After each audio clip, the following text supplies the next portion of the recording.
You're looking at an L1 tank engine, and this is a 264 wheel arrangement, and I've had this since the 30th of March 2011. It's a Hornby model, and it is really nice. And I've got this out of the box the other day. It's been sitting in there. I don't know when it last one because I haven't got a record on this one. I have now, and it was stiff and it was stuttering and all that, and I thought, oh, what's the matter with this? Is the engine full of grease? Is there full of grease inside it and all that? So what I had to do with it was, first thing I did after running it loosened up a bit, but still wasn't right, and it was also stuttering over these points. Okay, it was just wasn't, and I knew that this model picks up on these rear bogie wheels as well as these main driving wheels, so I thought I'll have to check the pickup on there, see if that's working properly. And the other thing was I had to take the body off, and I wanted to oil the worm gear, which I did. I've oiled it, and then I greased it because it was a bit growly. Okay, still a bit growly, but not as bad as it was. So I did all that. There's a little piece of metal in there, Mazak metal, which screws in and it exposes the worm gear.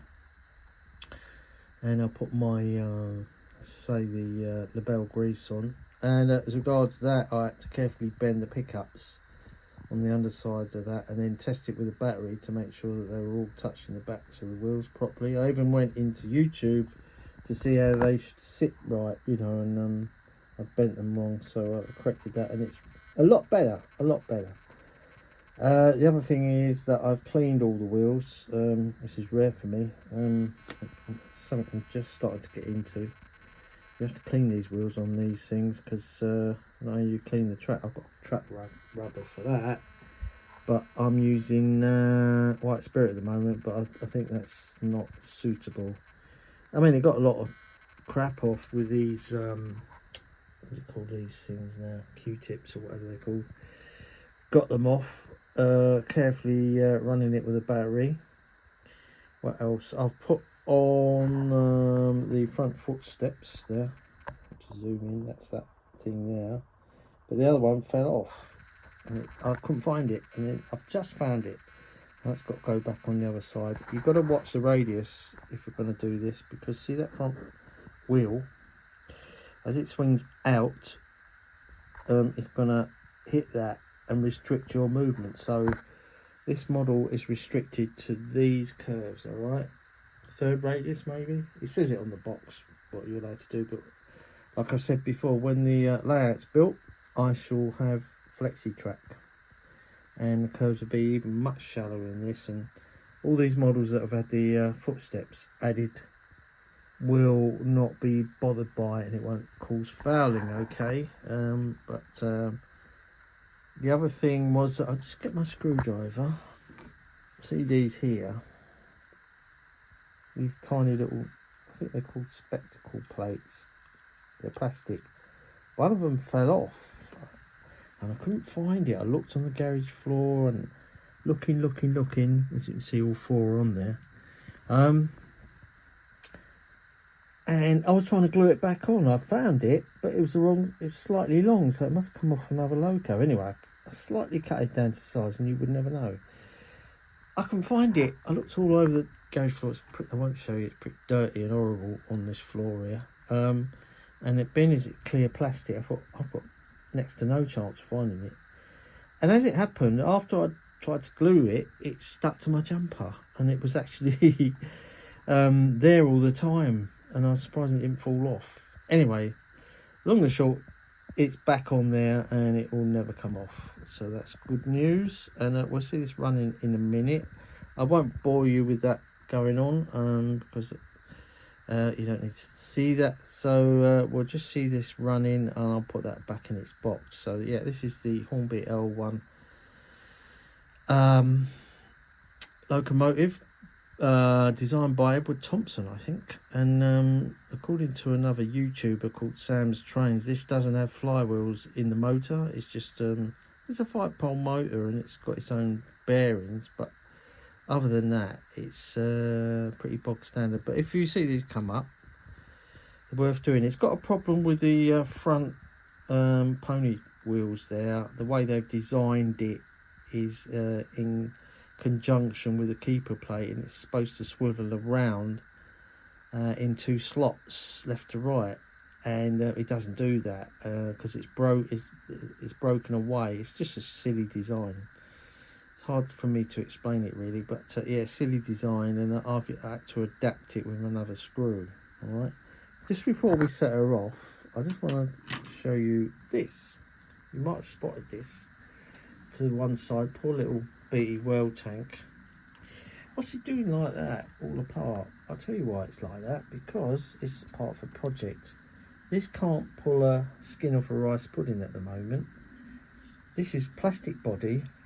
The only part that's metal, not even this part, it's the chassis block. And it's too light. It just about struggled with these 6 trucks, okay? So the plan is, find a fishing tackle shop around here, fill this bunker with lead shot. I've moved the decoder back. It will now sit further back in the body here, which will leave all this area here. Let me get a screwdriver and show you what I mean. This area here, this bit here, right the way through there, free, because that's where the decoder was, to fill up with lead shot as well. All right, and I'll block that end off. I'm going to fill it with lead shot. May even drop some down that chimney hole and see if that increases the weight. I shall also use the lead shot for that M7 tank that is also lining bits indoors. So that's a project that's ongoing. Once I've got these little tiny balls of lead shot that fishermen use or whatever, I shall complete the project. Anyway, back to the L1 tank.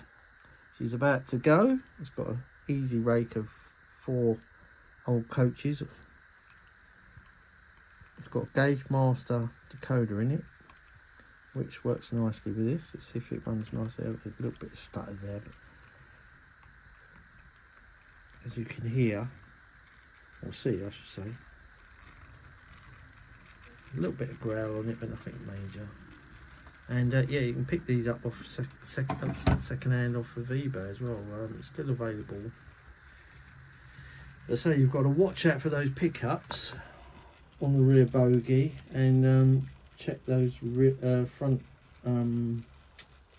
wheels.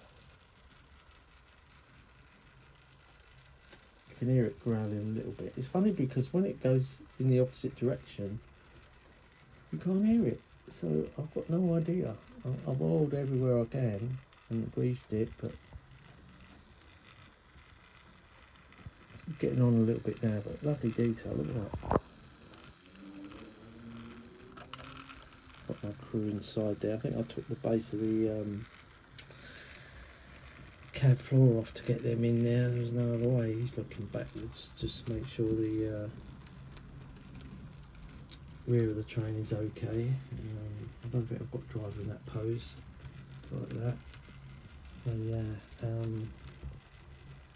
yeah, lovely model. It's got the early BR crest on it, BR black of course, lined. And none of these are preserved, unfortunately. These L1 tanks, there aren't any. Oh, they're all got scrapped, and there are no plans to rebuild one, as far as I know. These were former Eastern Region locos, so we find them in Newcastle and possibly Yorkshire, or certain areas of the former Great Eastern Region of British Railways. So yeah, that runs nicely now. It's just, you know, so that's what happens when you do this. You have to look after these things. Yeah, it costs enough, and I have. But this loco service record, I'll show you an example of it if I can. Leave that bit off more here. It's just a printed thing, just a handwritten thing that I'm starting to do with the model to say when I bought it, and it's any work I've done on it, like oiling, cleaning, you know, that sort of thing, right? Loco service record, alright? This is for another engine. Fitted a decoder, what number it was, what I did to it, did I need to clean it, blah blah de blah de blah. Just like the real things, really. That's BR used to keep, obviously, maintenance records for all their locos and even rolling stock. So just yeah, that's a sort of speed I've got it running at. I've got a somewhere I'm missing on this table was a chart to tell you how fast I'm allowed to go, but I seem to have lost it. It's written down what the speed should be on these things, you know, but I've no idea where that's gone. It's a piece of card. It's like a speed limit thing. What speed the express passenger train should be doing and blah blah blah. I'll find it. It'll turn up. So yeah, all right then. So this is. I'm going to stop this. Don't want to go on too long. I'll just bring it to a halt. Just let you know what I'll be doing after this video is finished is putting that back in the box, gluing the footstep back on after I finish filming, and putting the extra pipe work and bits on this replacement Colin. Remember Colin? City of Lancaster, which replaced an early one that was faulty. Anyway, here she comes. Yeah. I've got a lot of things have been broken off of this, but all going back on. There you go. Thanks for looking in.